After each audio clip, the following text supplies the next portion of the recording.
Bismillah.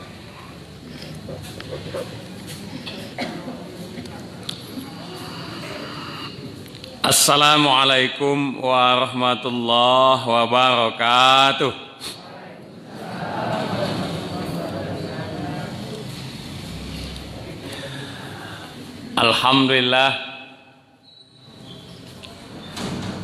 Alhamdulillahi rabbil alamin.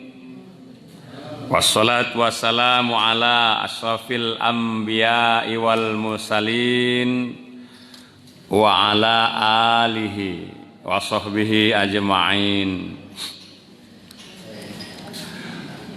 Ashhadu an la ilaha illallah wahdahu la syarikalah wa ashhadu anna Muhammadan abduhu wa rasuluh. Allahumma salli ala Muhammad wa ala alihi wa sahbihi ajma'in. Amma ba'd, faqala Allah ta'ala fil Qur'anil azim, a'udzu billahi minasy syaithanir rajim. Bismillahirrahmanirrahim. Ya ayyuhalladzina amanu qu anfusakum wa ahlikum nara. Wa qala aidan wal yakhshalladzina law taraku min khalfihim dzurriyyatan di'afa khafu alaihim falyattaqullaha wal yaqulu qawlan sadida. Shadaqallahul azim. Ibu-ibu dan bapak-bapak jamaah salat subuh rahimakumullah. Di atas segala-galanya, kembali jamaah sekalian, kita bertafakur seraya bersyukur pada Allah Subhanahu wa ta'ala. Alhamdulillah Bapak dan Ibu, kita sampai detik ini masih diberikan modal kehidupan. Apa modal kehidupan itu Pak dan Ibu? Yaitu nikmat umur. Ya dah. Modal hidup yang pertama adalah nikmat umur. Kalau umur ini habis Pak Ibu, tentu modal kita tidak ada lagi untuk hidup ini. Untuk hidup maksudnya. Tapi kalau di akhirat ya tetap ada kan. Tapi sekali lagi jamaah sekalian, kita ulang-ulang peringatan masalah umur ini, bahwasanya pada Ibu, umur ini tidak gratis Allah berikan kepada kita. Tidak gratis. Nanti akan diminta pertanggungjawabannya. Akan diminta pertanggungjawabannya. Padahal jamaah sekalian, pada hakikatnya umur itu atau waktu itu adalah sifatnya cepat sekali berlalu. Ya, umur sifatnya cepat sekali berlalu. Cepat betul. Kita masih merasa baru hidup di dunia ini. Tahu-tahu sudah kepala 6 misalkan umurnya.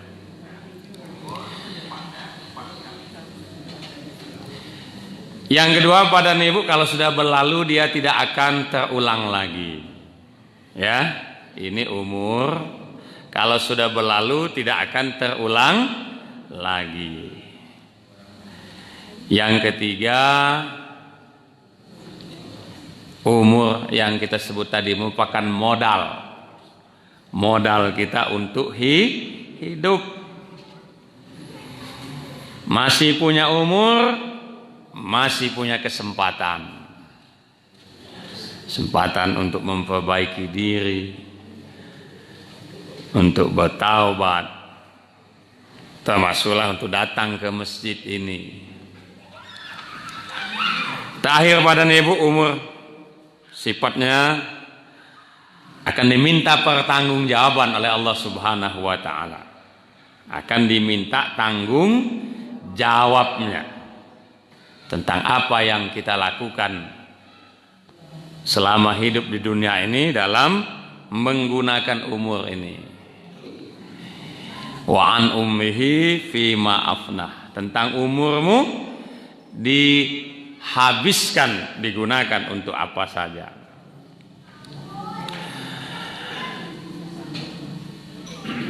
Bapak dan Ibu jamaah sekalian,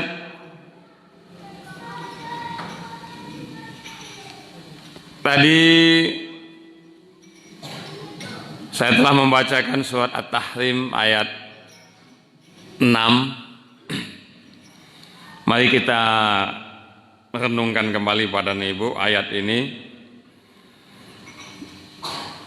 Walaupun di telinga kita sudah barangkali bosan mendengarnya, artinya saking seringnya, ya. Tapi mudah-mudahan pada ibu ayat ini tetap selalu aktual untuk kita renungkan kembali. Ya ayyuhalladzina amanu. Ini perintah pada ibu, ya. Kalau ada kata-kata ya ayyuhalladzina amanu, biasanya pada ibu dalam ayat Al-Quran ada sesuatu yang luar biasa bagi orang beriman. Yang luar biasa itu pada ibu biasanya ada yang bersifat perintah, ada yang bersifat larangan.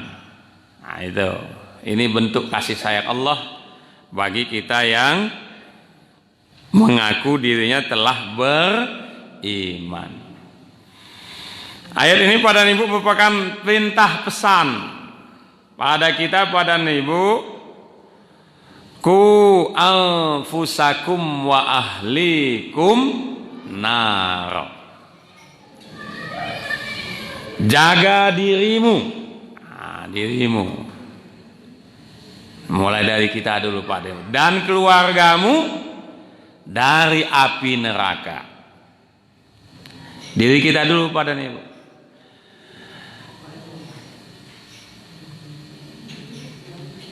Barangkali sederhananya pada ibu, jangan mau soleh sendiri. Jangan mau soleh sendiri. Jangan mau baik sendiri pada ibu. Ibu-ibu ke masjid pagi ini, kira-kira yakin tidak anaknya di rumah sudah sholat? Hah? Ada yang belum, ada yang sudah. Nah ini pada ibu pesan ayat ini, ya walau sederhana, jangan kita buat status di media sosial luar biasa bagusnya. Pesannya menutup aurat adalah wajib, kata kita pesan kita, ya. Tapi anak kita tidak menutup aurat. Kita menasihati orang lain, tapi keluarga lupa kita. Nah, itu jangan sampai. Ya. Memang enak tuh nasihati orang lain Pak Ibu daripada menasihati anak sendiri. Istri sendiri tidak Bu ya? Ya, dan suami sendiri misal. Memang enak menasihati orang lain, tapi Pak dan Ibu etikanya dakwah itu mulai dari diri, dan pertama apa yang menjadi tanggung jawab kita dulu. Nah, kelak-kelak yang lain lah. Ya, kelak-kelak yang lain kalau diri dan keluarga kita belum. Samalah Pak dan Ibu, tak usah berbuat baik dengan orang lain kalau dengan orang tua tidak berbuat baik. Kan seperti itu ya, itu namanya sok baik. Itu namanya sok baik. Ada seperti itu Pak Ibu? Ada juga. Ada juga istri baik dengan suami orang.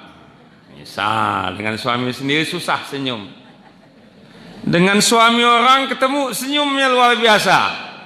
Ya, temu suami sendiri susah senyum. Nah, ini sok baik juga namanya. Hah? Mungkin saking bosannya dengan suami, mungkin. Padahal sebenarnya Pak dan Ibu tak usah baik dengan orang dulu sebelum baik dengan keluarga. Ya. Sama pesan ayat ini Pak dan Ibu, tak usahlah berdakwah yang kesana kemari, tapi keluarga kita belum. Ya. Ya keluarga dulu maksudnya Pak Ibu. Kita lah dakwah misalkan setahun tidak pulang-pulang, ya berhenti di masjid misalnya, di kita orang Curug ke Pakistan situ misalnya, setahun, tapi anak sendiri tidak pernah didakwahi. Nah, kurang pas juga Bapak Ibu, ya keluarga dulu.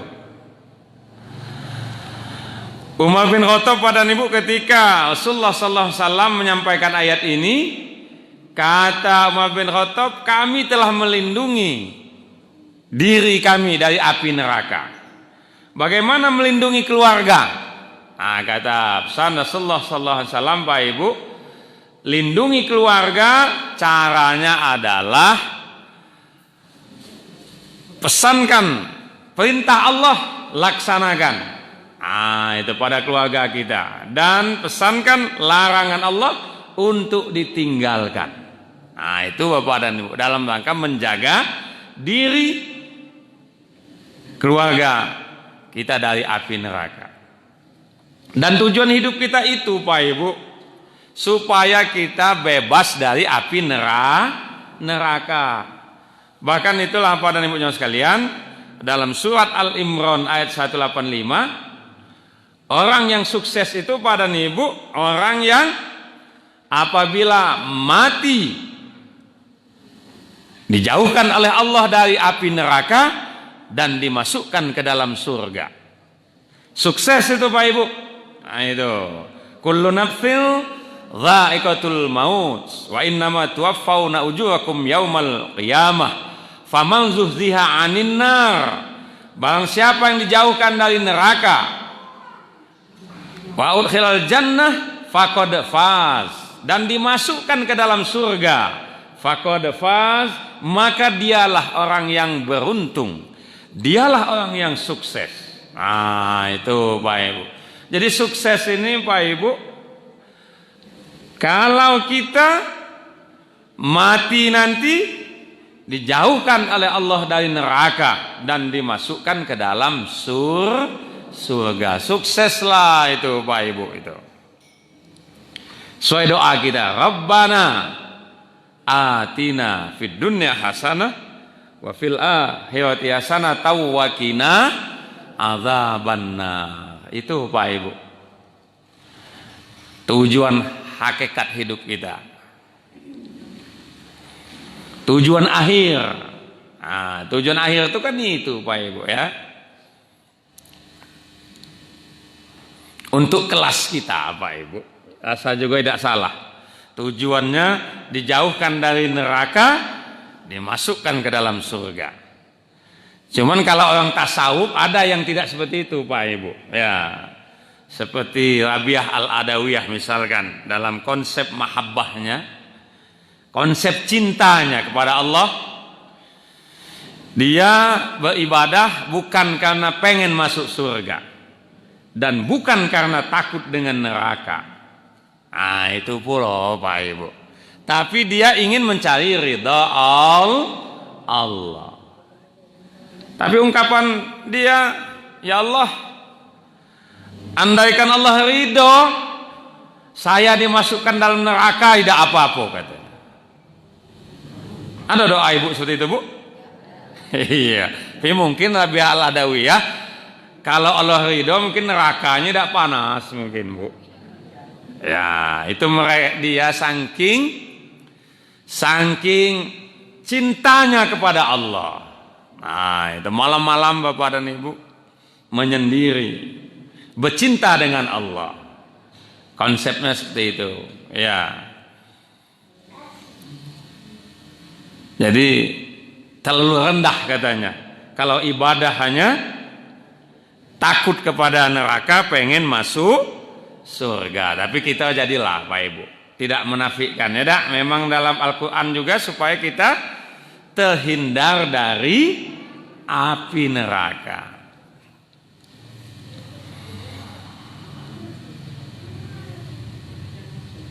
Pernah ibu-ibu mencelupkan sedikit tangannya di minyak goreng?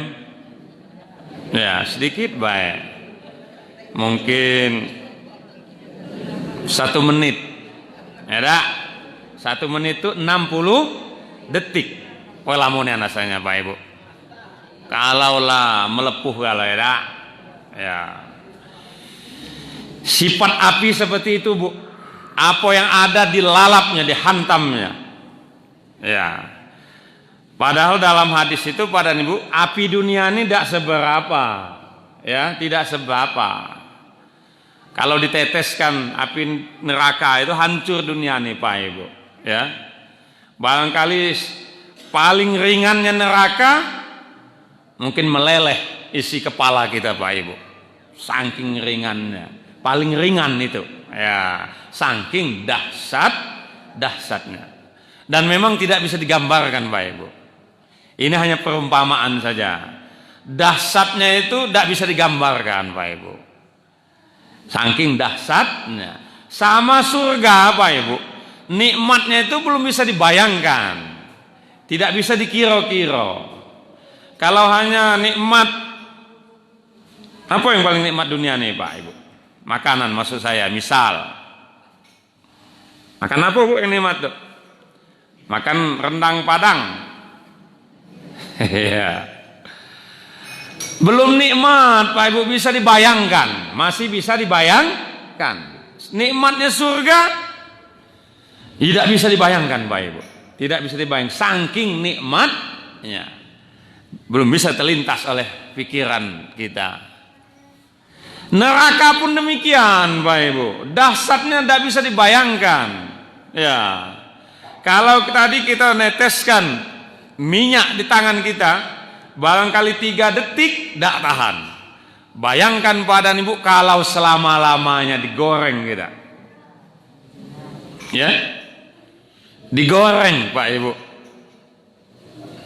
Kalau dunia masih enak ada yang terbakar, kita lihat di berita. Ya paling-paling hangus selesai. Kalau di neraka pada Ibu tidak pernah selesai. Hangus dihidupkan lagi. Tidak selesai Pak Ibu. Apalagi pada Ibu kehidupan akhirat tuh ya abadi lama.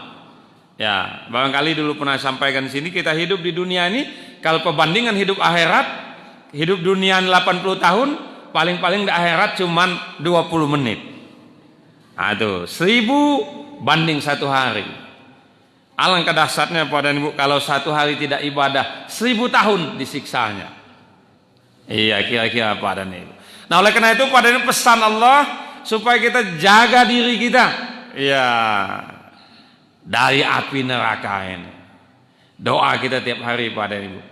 Bagaimana pada ibu menjaga diri dan keluarga dari api neraka pada ibu? Ya, tentu dari diri kita dulu kan ya. Ya, meluaslah kepada apa yang menjadi tanggung jawab kita. Sebab kita ini pada ibu pada hakikatnya pemimpin. Kullukum ra'in wa kullukum mas'ulun an ra'iyatih. Kalau pemimpin pada ibu akan diminta tanggung jawab. Keluarga pada ibu akan diminta tanggung jawab terhadap anak dan istrinya.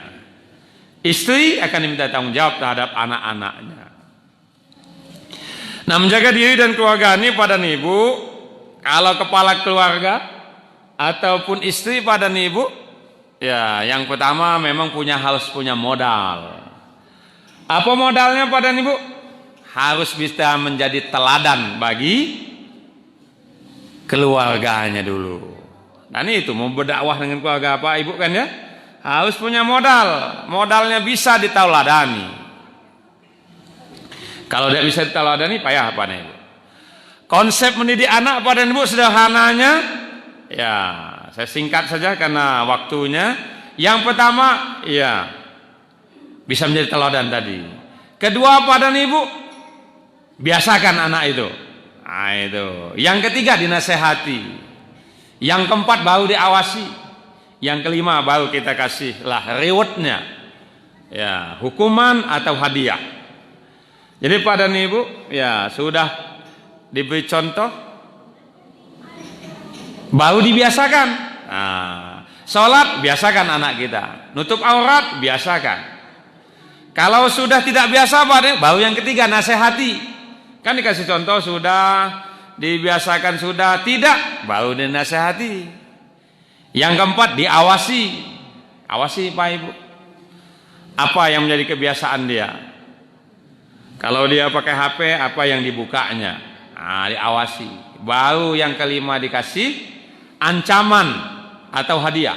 Ancaman hukuman pada ibu, boleh anak kita dihukum dalam perspektif yang mendidik juga. Salah juga Pak Ibu kalau tidak ada hukuman. Ya. Nah, pada ibunya sekalian, apa yang kita jaga supaya keluarga dan diri kita jauh dari api neraka? Secara umum pada ibu, jaga diri dan keluarga kita dari 3 hal ini. 3 hal secara garis besar pada ibu dalam pendidikan agama Islam, ya, dari TK sampai perguruan tinggi yang diajarkan itu pada ibu. Yang pertama akidah. Nah, akidah atau keimanan. Nah, jaga pada ibu, mantapkan iman anak dan keluarga kita. Ini tidak asing lagi pada ibu, kalau para nabi dan rasul seperti Nabi Yakub misalkan, ketika akan meninggal dikumpulkan anak-anaknya. Yang ditanyakan pada ibu, ma ta'buduna min ba'di. Nak, kira-kira andaikan bapak meninggal, apa yang akan kamu sembah? Nah, ditanya apa ibu? Ma ta'buduna min ba'di. Penting Pak dan Ibu. Ya, masalah agama. Boleh juga lah wasiat masalah dunia boleh. Ya, kalau kita mau meninggal, wasiat masalah dunia boleh juga. Andai punya harta, dia amanahkan, diwasiatkan, boleh. Ya. Supaya anak kita jangan ribut, ya tak? Nah, itu boleh juga. Ya, dipesankan. Tapi jangan lupa masalah agama. Ya, ma ta'buduna min ba'di. Banyak Pak dan Ibu zaman sekarang kalau tidak kuat imannya, ya, bapak ibunya rajin ke masjid, anaknya nikah dengan agama lain. Ya, nikah dengan agama lain. Karena apa? Karena mungkin agama ini dianggap yang biasa saja, bukan yang suatu yang sakral, bukan suatu yang prinsip. Padahal agama itu prinsip pada ibu. Kalau sekuler, ya agama itu biasa. Semua agama benar semua. Itu agama keyakinan sekuler. Kalau kita pada ibu, semua agama ya belum tentu benar. Benar bagi pengikutnya. Yang benar, inna dina indallahil Islam. Ya, itu secara prinsip, secara akidah. Nah, itu pada Ibu, keimanan, akidahnya, kenalkan ya agama kepada keluarga, anak-anak kita. Dakwahi dulu anak-anak kita, Pak Ibu. Nantilah orang lain. Kalau anak kita sudah sukses, ya bolehlah kepada yang lain. Termasuk pendidikannya pada Ibu. Ya. Bahwa pendidikan akan merubah pola hidup dan keyakinannya. Ya, tidak salah kita didik anak kita ke dunia keagamaan, pondok pesantren, ya silahkan. Ya. Walaupun mungkin nangis anak kita, ya, ketika berpisah dengan orang tuanya, ingin sekolah misalkan. Masih enak nangis sekarang, Pak Ibu. Ketimbang nanti nangis sudah dewasa, kita melihat anak kita tidak taat kepada Allah. Masih enak mana Bapak dan Ibu? Masih enak kita sekarang nangis berpisah dengan anak kita karena dia mau melaksanakan sekolah di pesantren misalkan. Itu kan anak-anak SMP yang masih sayangnya kita titipkan di asrama misal. Ya, sedih dia, kita pun demikian. Tapi masih enak daripada dia sudah dewasa, ya, dibonceng orang lain. Anak sekarang ngerti itu Pak Ibu ya, tidak punya malu lagi, datang ke rumah bapaknya, pamit les, dan orang tuanya menganggap biasa juga. Nah, diboncenglah anak gadis kita Pak dan Ibu. Ya. Masih enak mana? Masih enaklah kita sedih melihat anak kita dititipkan di pesantren ketimbang kita sedih melihat anak kita dibonceng laki-laki lain. Nah, itu entah kalau ibu lah biasa nengok anak gadisnya dibonceng lanang lain, ya itu luar biasa. Ya sebab ya kalau sudah biasa, ya agak payah Pak dan Ibu, berarti kita sudah tidak menjaga lagi nilai-nilai keagamaan. Pertama itu Pak Ibu, akidah dan keimanannya, tanamkan. Sebab kalau akidah imannya sudah kuat, insya Allah yang lain juga akan mengikuti. Nah sudah akidah iman bagus, pada ibadahnya tanamkan. Nah itu, ini menjaga diri keluarga dari api neraka. Ibadahnya Pak Ibu, mulai dari kecil. Mulai dari kecil. Sudah kecil dibiasakan saja Pak dan Ibu. Sudah dewasa kalau tidak ada pengawasan, mungkin pengaruh lingkungan, bisa saja Pak dan Ibu dia lari lagi dari kebiasaan yang baik. Apalagi dari kecil tidak biasakan. Sholat biasakan dari kecil. Nutup aurat biasakan dari kecil. Bicara yang baik pada Ibu biasakan dari kecil. Jangan Pak Ibu anak-anak di luar ya, mungkin kita tegur, mungkin salah, boleh jadi kita dicaruti Pak Ibu. Boleh jadi. Ini kenyataan Pak dan Ibu. Sering saya lewat orang berpapasan marah yang lebih dewasa karena anak itu ya tidak mengambil jalan orang lain. Anak SMP ke bawah ngomong kotor Pak Ibu. Sudah biasa. Tapi mungkin pada Ibu dari rumahnya pun demikian. Nah itu. Jadi pada Ibu kalau dari rumah rasanya tidak terbiasa seperti itu, kalau marah biasa Pak Ibu, suami marah pada anak, kepada istrinya biasa dalam rangka pendidikan, tapi yang dikeluarkan adalah memang tidak ada pesan yang kata-kata kotor tadi. Kita marah karena jengkel dengan akhlaknya yang kurang baik. Nah itu, tapi bukan kata-kata yang kotor atau jelek tadi. Ada orang marah dengan anaknya pada Ibu, tidak sadar dia. Ya anaknya disebutlah segala macam binatang. Ada seperti itu Bu? Ya berarti yang ngomong binatang juga. Iya. Karena tidak sadar tadi pada nih. Marah silahkan kepada anak kita dalam proses pendidikan untuk mengarahkan dia ke arah yang lebih baik. Nah itu. Nah jadi pada ibu, ibadahnya sudah bagus, sholatnya sudah bagus, kebiasaan akhlaknya nutup auratnya sudah bagus. Nah itu pada insya Allah yang lain juga, yang ketiga akhlaknya. Nah itu kalau akidahnya bagus, ya imannya bagus, ibadahnya bagus, akhlaknya bagus, baru pada ibu berikan dia makanan yang halal keluarga kita itu. Nah itu Pak Ibu ya, berikan makanan yang halal. Sebab pada ibu kalau makanan tidak halal, kata Nabi tidak ada yang lebih pantas jasad yang mengkonsumsi makanan yang tidak haram kecuali api neraka. Tuh Pak Ibu, sebab apa yang kita konsumsi akan merubah akhlak kita. Maka Bapak dan Ibu, banyak ungkapan sekarang ini mungkin benar. Ada orang tua zaman dulu hanya tamat SMP, SD misalkan, tapi anaknya ada yang doktor, ada yang doktor, mungkin profesor. Tapi sekarang ada orang tuanya doktor, taman SMA payah anaknya. Ada seperti itu Pak, Bu? Banyak.